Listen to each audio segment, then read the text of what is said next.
Okay, so assignment advice. Again, this is just going to be a little overview of stuff with hints on how to approach them and not answers for them.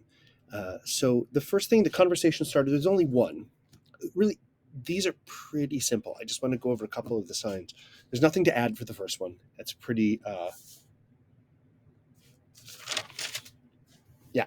that's pretty self-explanatory. The second one, he signs all. This is the one that's the deaf-blind, so he's signing with both hands, but they're in parallel, right? So they're both doing the same thing. And at one point, he talks about all of his family, ALL, right? All. He's very out there with his signing. I wish he could just pull it back a little bit. Anyway, the third one, hair dye, and she signs dirty blonde. Dirty blonde. We know that term in English for the most part, so it's just similar sign. The fourth one, at the end when he talks about this other person in class is his cousin, she goes, and it's the sign for terrible or hate, but in this context it's like, oh wow, I had no idea. Mind-blowing. Had no idea. Okay. Similar thing in number 5, where she talks about braces, someone at a reunion, braces, glasses, thick glasses, I think she signs, and long hair, that they're all gone, and then gives the description of the other side of that, of short hair, teeth, and no glasses, I think is what it is. So it's really, once you watch the description, it's pretty clear. So then the next, for the worksheets, I just grouped them all together for heights. It's these 4 randomly, depending on what the story the person tells. The different hair colors, hair length, hair cut, hair texture. And then the next slide is features. Someone might have scars, long eyelashes, stuff like that.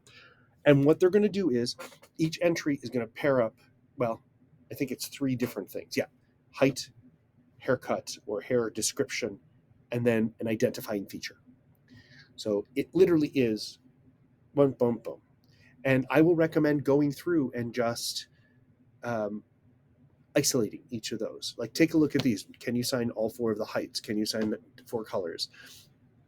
The different hair lengths, and then short brunette with shoulder length hair. Average redhead with a mohawk. So you're mixing and matching all these pieces. So make sure you know each of these, and then when you go to watch the video, you're really picking from here. And they're all the drop-down menus. So, and each of these, I don't believe strong jawline, big lips, thick eyebrows is in there. Wrinkles isn't in what's the sign. Piercing eyes. So I'm guessing, or I don't know. So, and I don't want to go through and sign what's signed in the things, but long eyelashes, boom, we saw. Strong jawline, boom, or boom. It's the same sort of hand shape as this. Boom.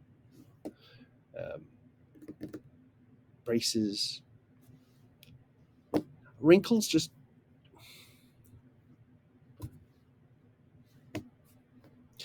but again, just go through each of these and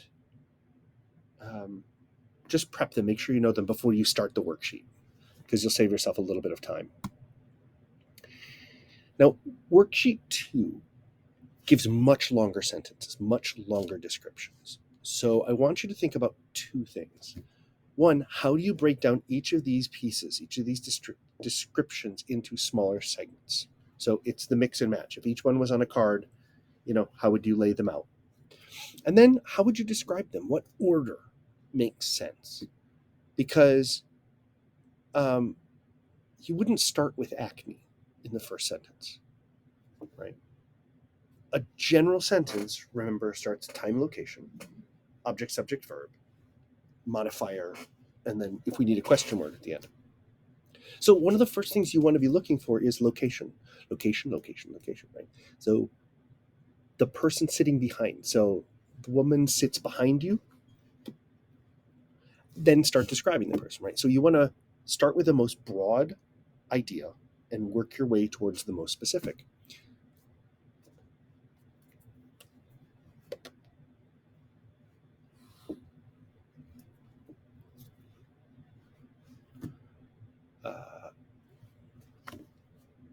And you hold off to the end of the reveal, right? That's who it is. You could also reverse it if you so wanted. My cousin, where?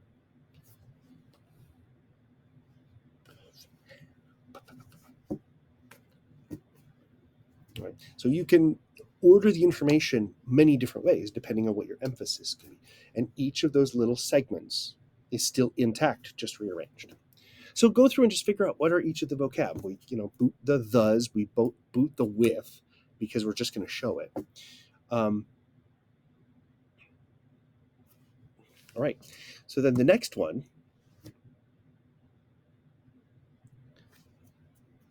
Oh, so here's chair, right? Sitting over there.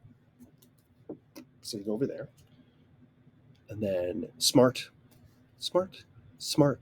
sick. Okay.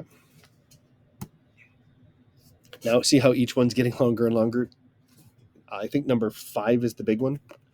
And again, I remember when I was little, my grandfather, what would he do? So think about if this was a silent movie or if this was a graphic novel and you were writing the panels, what would be the pieces of information you show in which order?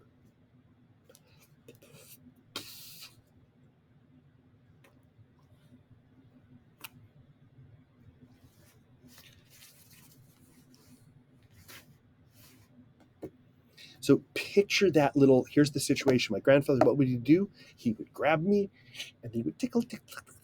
Right?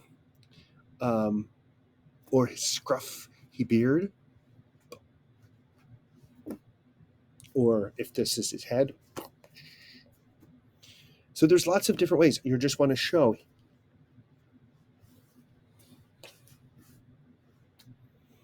So picture the movie of it, right? Of the events happening. And here it gets crazy. So let me move this thing out of the way in case you can't see. It's in the slideshow, so you can bring it up. So remember, in the past, and then they're going to describe something. Bushy eyebrows, or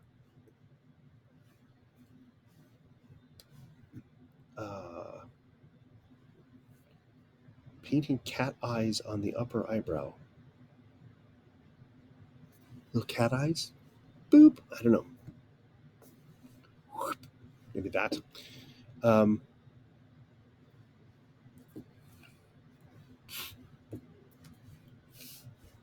So just break them down into each individual little piece.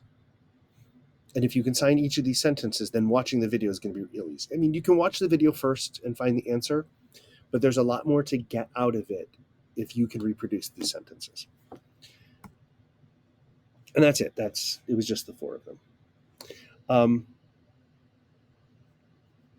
Cool. So that's really the assignment advice. Now, you notice we're getting much larger pieces, lots of smaller segments being chained together. So so this takes a lot more work of working on each of the new vocab. Be able to do it in a sentence without reading the paper, because then you'll know you've internalized that vocab. Otherwise, you're just reciting from paper. All right, so that's that.